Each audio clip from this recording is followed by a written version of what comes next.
Bismillahirrahmanirrahim. Assalamualaikum warahmatullahi wabarakatuh. Alhamdulillah, puji beserta syukur senantiasa sama-sama kita panjatkan kehadirat Allah Subhanahu wa Ta'ala, agar setiap langkah dan tujuan kita selalu mendapat keberkahan Allah Subhanahu wa Ta'ala. Perkenalkan, saya Nasrisna Eskep Mkep dengan NIDN 1325078601. Saya berstatus sebagai dosen tetap Stikes Medika Nurul Islam. Saya ditempatkan di jurusan keperawatan, yaitu pada program studi Profesi Nurse.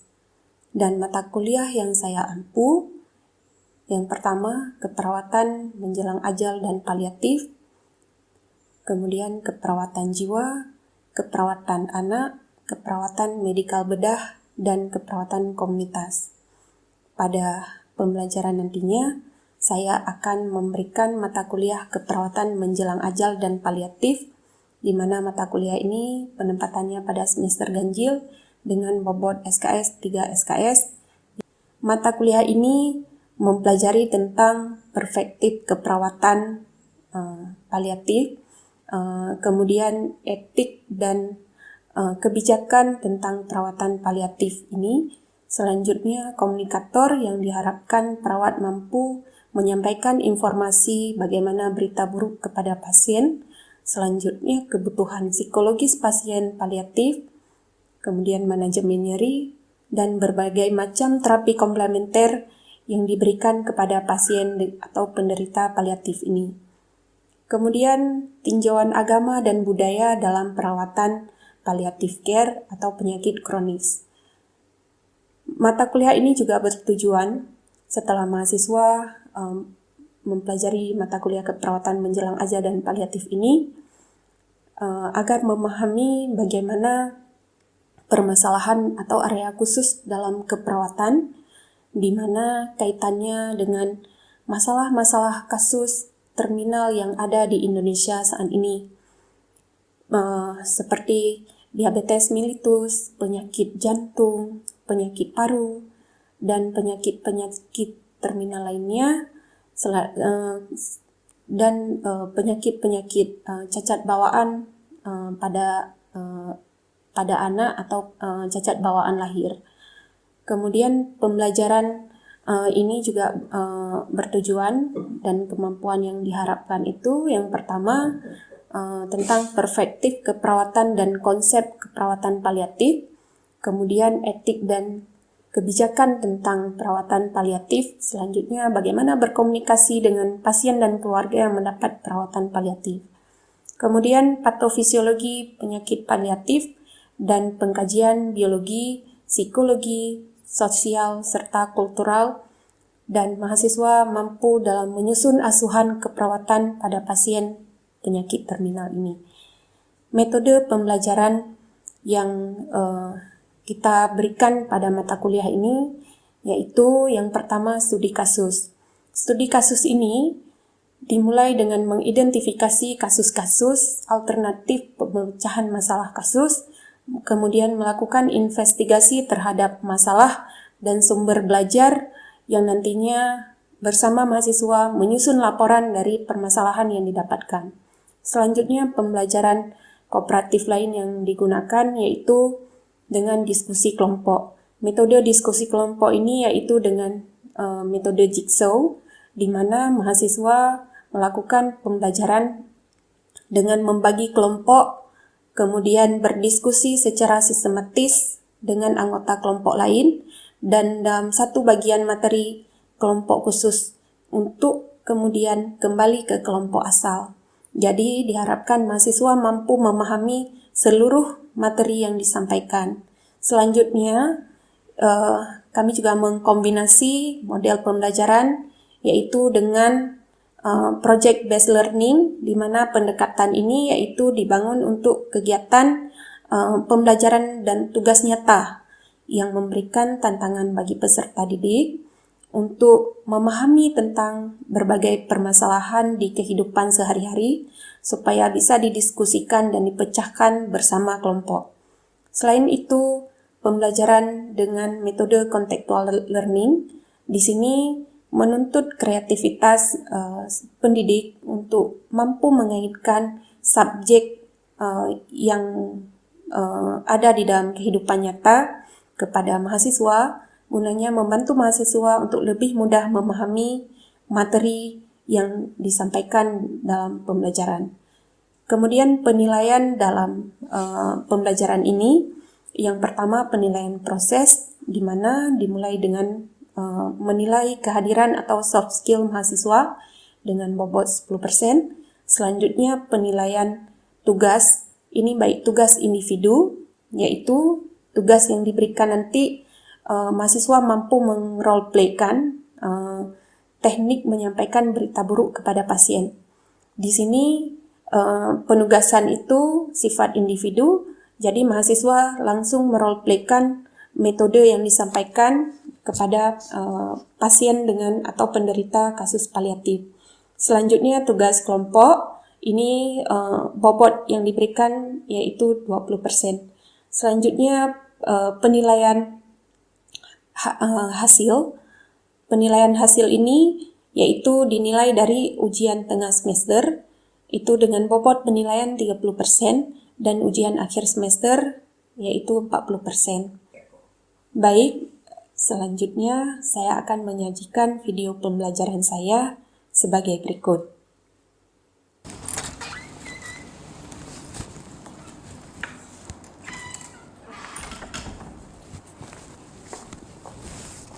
Assalamualaikum warahmatullahi wabarakatuh.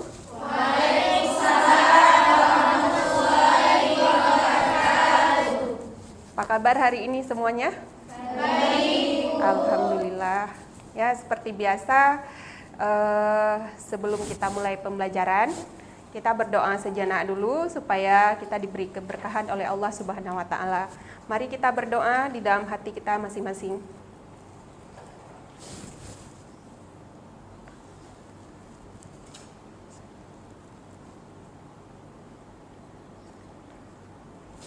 Amin ya Rabbal Alamin.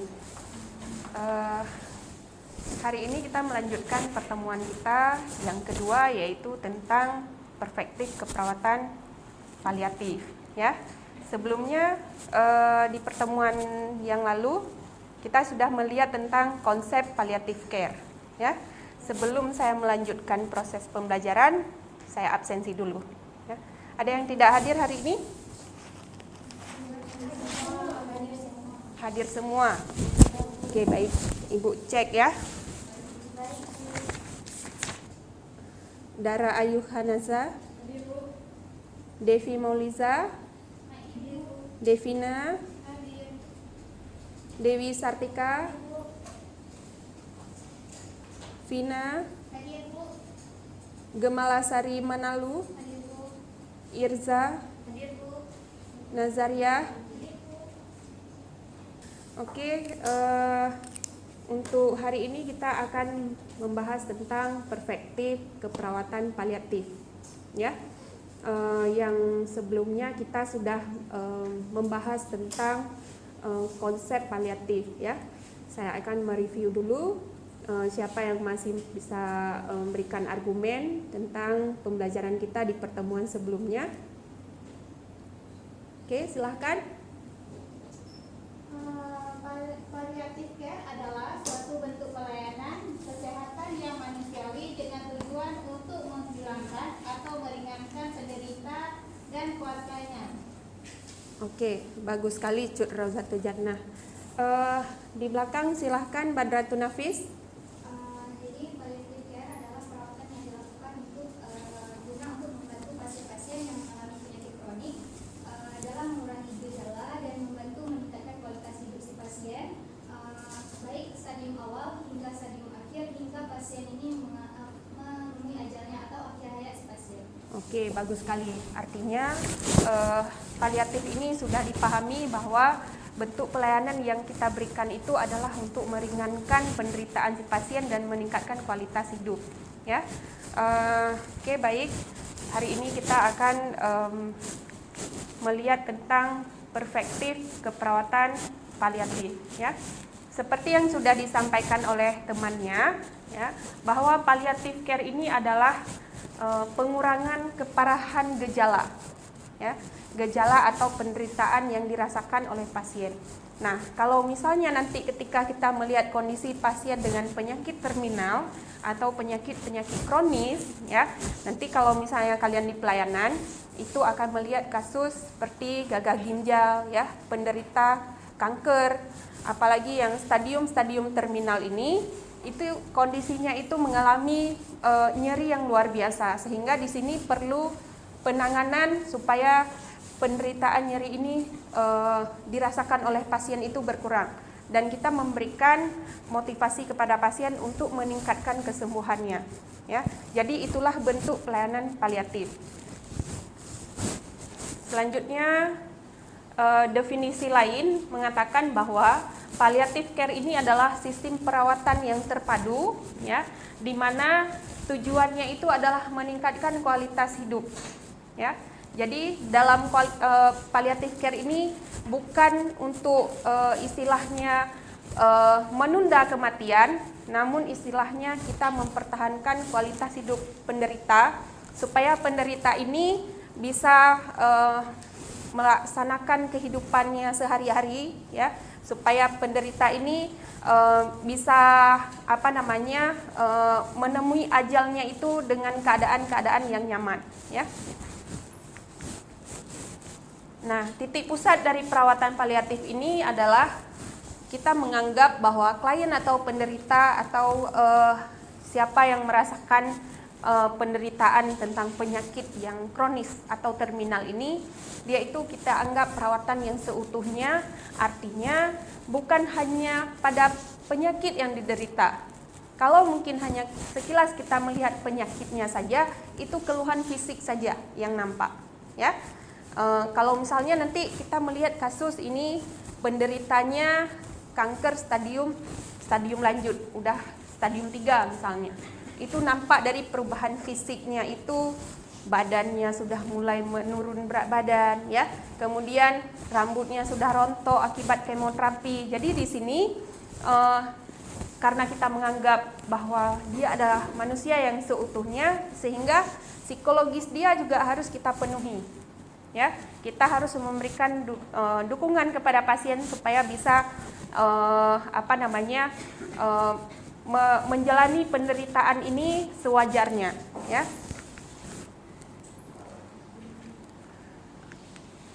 Kemudian apa saja karakteristik dari perawatan paliatif ini, ya?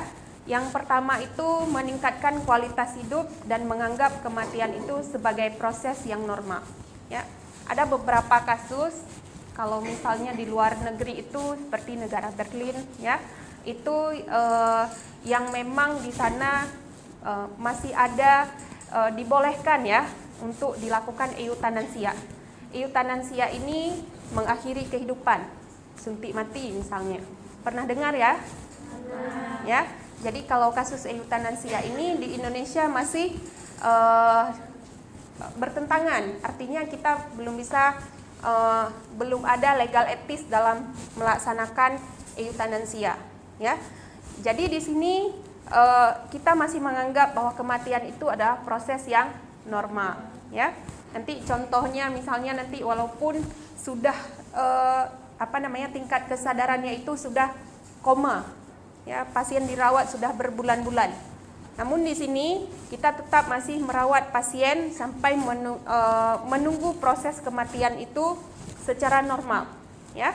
Kemudian tidak mempercepat atau menunda kematian. Seperti yang saya sampaikan tadi, bahwa palliative care ini tidak ada tindakan yang kita berikan untuk mempercepat proses kematian, bahkan menunda kematian. Nanti kita akan melihat beberapa tindakan palliative care.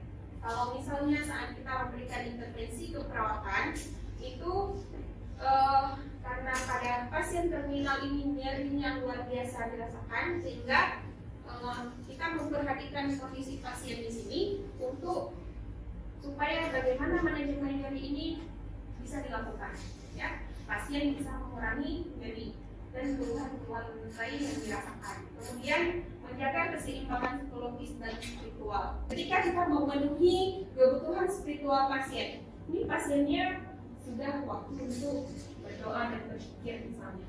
Ya, jadi itu salah satu tindakan. Selanjutnya psikologis. Kalau psikologis itu kita harus memenuhi kebutuhan psikologis. Pasien merasa kecemasan dengan penyakit yang dialami, ya.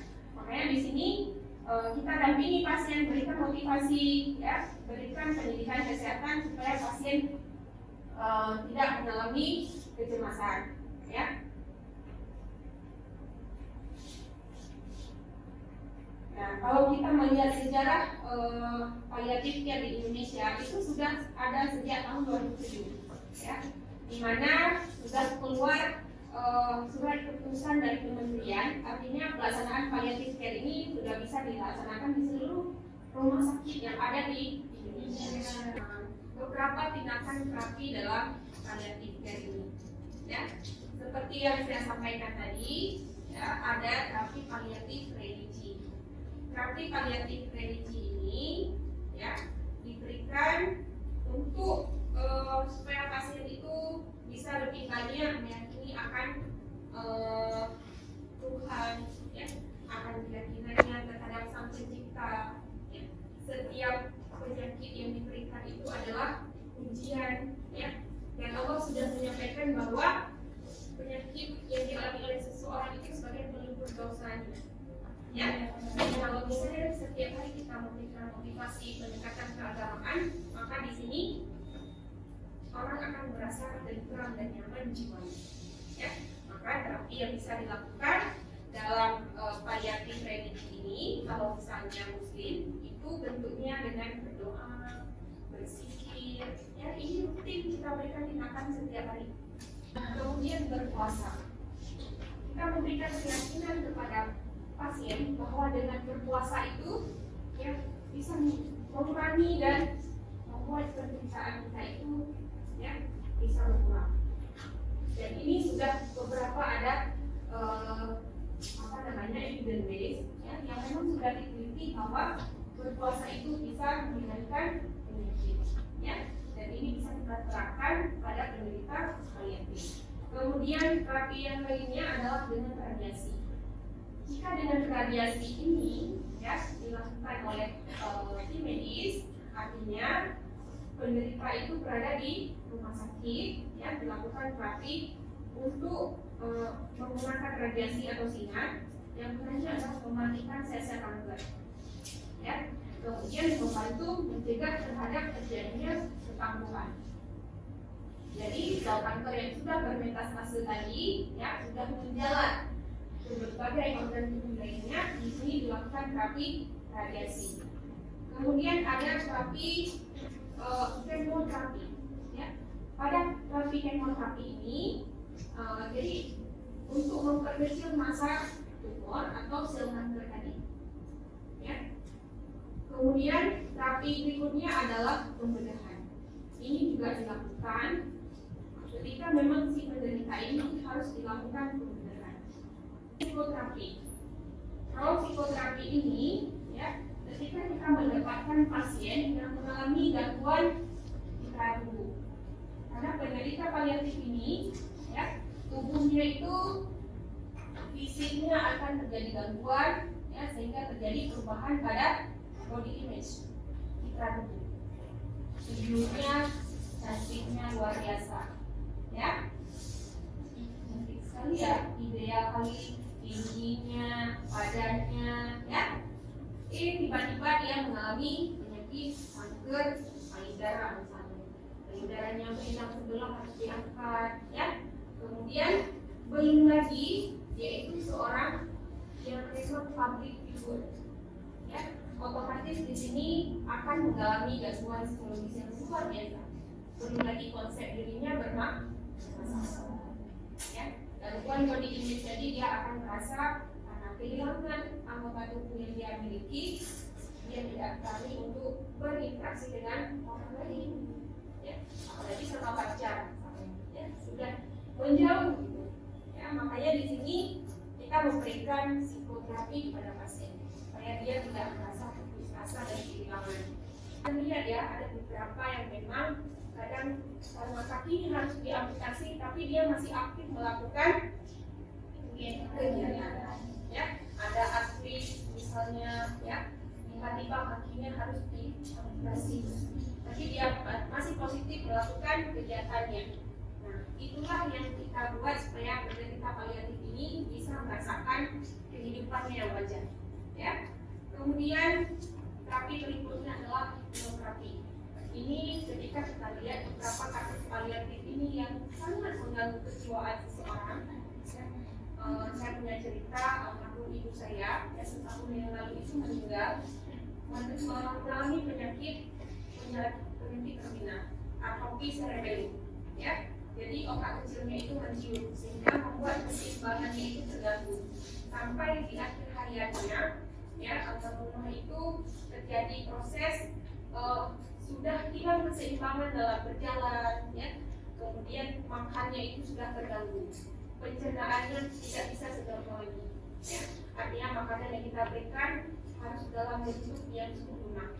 Ya, kalau misalnya makan sampai keluar, maka saya bisa menyimpulkan bahwa perawatan paliatif ini adalah sistem perawatan yang terpadu, ya, terkoordinasi dengan baik, ya, yang bertujuan adalah meningkatkan kualitas hidup, ya, dengan cara meringankan nyeri dan penderitaan lain, ya, memberikan dukungan spiritual dan psikologis kepada pasien mulai saat didiagnosa, ya, mulai saat diagnosa itu ditegakkan sampai akhir hayat, dan dukungan tetap diberikan, ya, sampai keluarga yang kehilangan atau berduka. Ya. Kemudian paliatif ini juga bertujuan mengurangi rasa sakit dan gejala yang tidak nyaman lainnya, meningkatkan kualitas hidup dan memberikan pengaruh positif selama sakit, membantu pasien hidup seaktif mungkin sampai ia meninggal. Ya. Kemudian menjawab kebutuhan pasien dan keluarga, termasuk dukungan di saat-saat sedih dan kehilangan, ya, dan membantu keluarga agar sabar selama pasien sakit serta di saat sedih. Ya. Jadi klasifikasinya itu ada beberapa tadi tindakannya: paliatif dengan religi, ya, dengan psikologi, ya, kemudian dengan musik, dengan kemoterapi, hipnoterapi, radiasi, ya. Jadi itu kesimpulan dari hasil kita mempelajari materi hari ini. Ya, ada yang mau didiskusikan kira-kira? Silakan. Oke, silakan Ruth. Assalamualaikum warahmatullahi wabarakatuh. Waalaikumsalam warahmatullahi wabarakatuh. Saya Happy, saya bertanya Bu, apa yang harus diperhatikan oleh seorang perawat dalam menyampaikan diagnostik maupun berita buruk kepada si pasien maupun keluarga si pasien? Oke, bagus sekali pertanyaannya. Kasih hapus buat ada lagi kira-kira? Oke, silakan. Assalamualaikum warahmatullahi wabarakatuh. Waalaikumsalam warahmatullahi wabarakatuh. Saya pernah dengar izin bertanya Bu, kalau di klinik biasanya perawatan paliatif itu di ruang apa ya Bu? Oke, bagus sekali ya. Kasih hapus buat. Ada yang mau menanggapi sebelum saya klarifikasi? Ada? Ada kira-kira?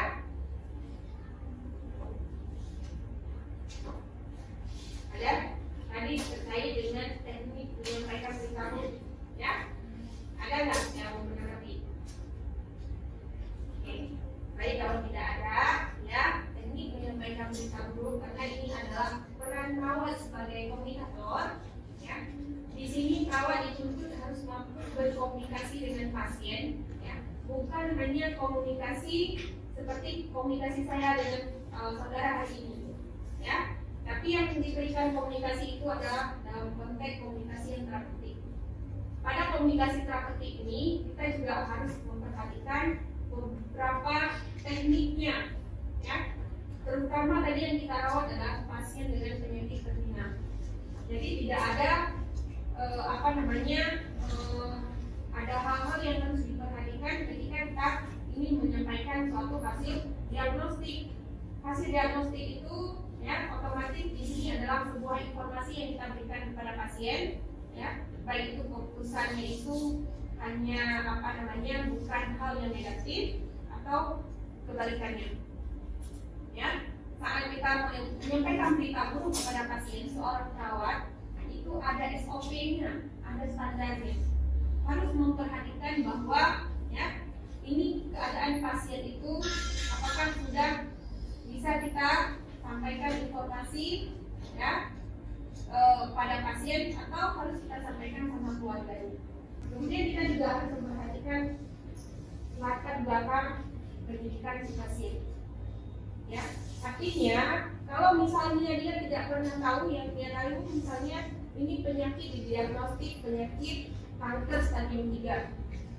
Yang terbayang itu tidak ada obat lagi, tidak ada lagi tindakan yang bisa dilakukan, hanya kematian yang menimpa. Jadi kita harus tanya dulu budayanya, pendidikannya, ya, supaya di sini tidak ada misinformasi dengan pasien. Ya. Oke, kemudian pertanyaan berikutnya, kalau misalnya di pelayanan itu perawatan paliatif ini kadang dilakukannya itu di ruang intensif, ya. Kalau misalnya di rumah sakit, beberapa rumah sakit yang memang khusus melakukan perawatan paliatif seperti rumah sakit yang saya sebut tadi, ya, di Jakarta, di Surabaya, itu sudah ada perawatan paliatif khusus untuk penderita penyakit terminal, ya. Di rumah kanker ini juga sudah ada, ya. Kalau misalnya di rumah sakit umum itu hanya dilakukan di ruang-ruang intensif, di ruang ICU misalnya, ya, pasien mengalami penurunan kesadaran. Jadi perawat juga memberikan tindakan. Ada keluarga yang mendampingi juga diberikan motivasi atau dukungan setiap hari. Oke. Yang lain, kira-kira siapa yang bisa menyimpulkan materi hari ini?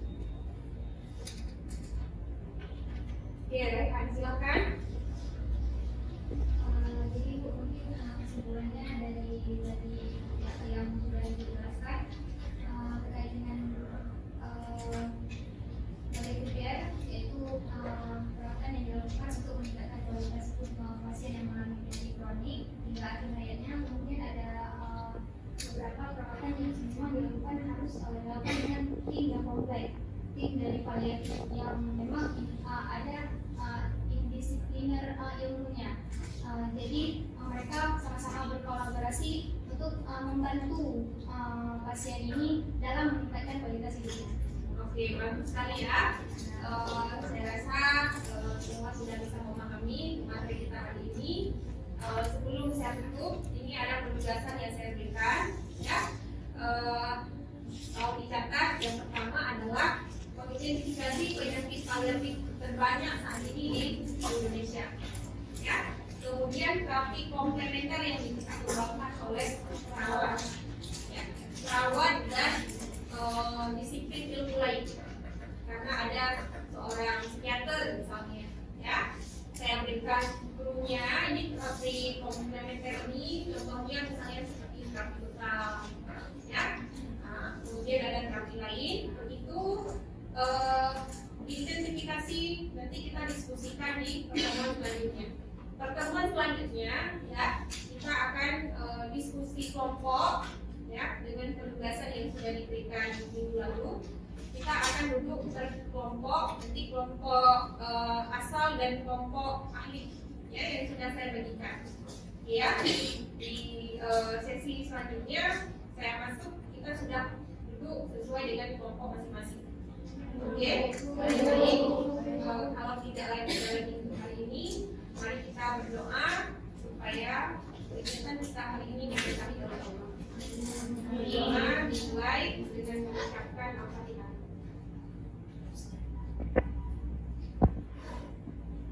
Alhamdulillahirobbilalamin. Selesai, alhamdulillahirobbilalamin. Semoga kegiatan kita hari ini mendapat keberkahan dan bermanfaat bagi kita semua.